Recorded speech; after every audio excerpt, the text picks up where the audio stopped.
I stood there, glass of champagne in hand, and smiled while he laughed. My husband's father puffed up like a peacock, mocking my offer to help in front of the entire board. 53 million, he boasted. His voice echoed through the hall, mingling with the polite clinks of crystal glasses. I felt the sting. My cheeks didn't show it, but my mind sharpened. Calm. Calculating.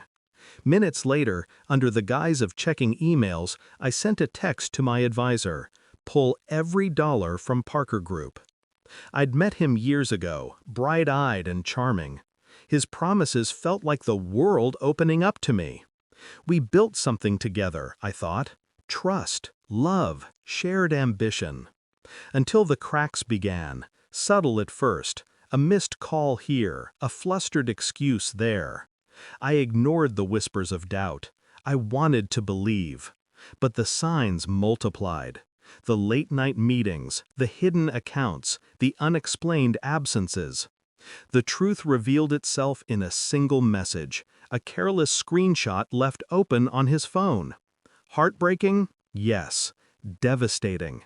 But I didn't crumble. I didn't yell. I planned. I mapped every move, every weakness, every resource he thought untouchable. His empire of wealth, his pride, his laughter, all vulnerable. I took notes, spoke to advisors, lawyers, analysts. I waited. Patience is a weapon few understand. The first strike was financial. Withdrawals, restructuring, subtle moves disguised as routine. His eyes widened at the emergency meeting he hadn't called, his trusted board members sweating bullets as the numbers flashed across their screens. I watched from a distance, the calm before the storm. The panic was real, and it was mine. Next came social. I attended events where he thrived on status, dropping casual mentions of ventures and partnerships. Each revelation seemed innocuous to others, but deadly to him. He faltered, stumbled, his veneer cracking. I didn't have to speak much. The truth carried itself in whispers and sideways glances. Then I waited for the final confrontation. I didn't storm in. I didn't shout. I smiled when I entered the room. His eyes tracked me, sharp with suspicion. I let him squirm. I let him imagine the worst. Funny, he said, voice tight, forcing casualness. I thought we were on the same side. I leaned closer, calm, precise. Side? Oh, I never needed yours. My words hit like glass. The financial collapse hit him like a punch to the gut. Board members questioned, partners pulled out.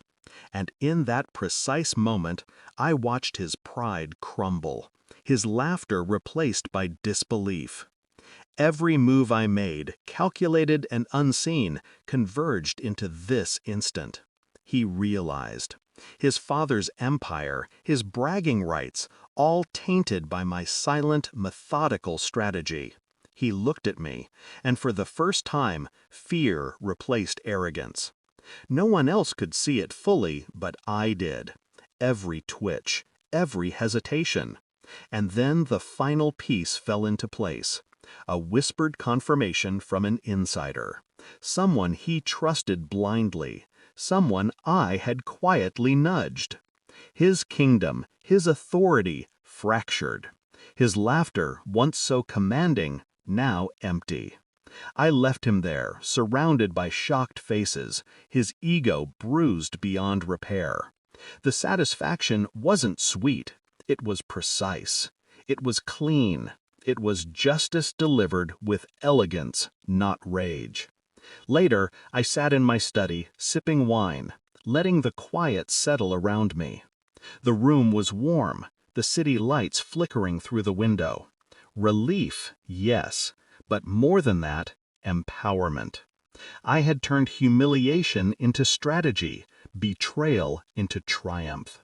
He had mocked me, flaunted his wealth, and underestimated me. I had not. I had stayed calm. I had waited.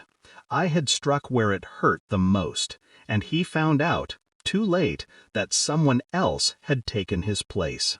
Not just in business, but in control, in authority, in power. I smiled to myself. Justice doesn't always roar. Sometimes it whispers through calculated moves, subtle maneuvers, patience. Today, it roared in his silence, and I was free. This version hits all your requested beats: inciting incident, backstory, discovery, strategic planning, execution, climax, and emotional payoff, all in a tight, cinematic first-person monologue. If you want, I can also break this into 7 AI image-ready cinematic prompts, each capturing a pivotal scene from the story for 4K visual generation. That would perfectly complement this narrative. Do you want me to do that next?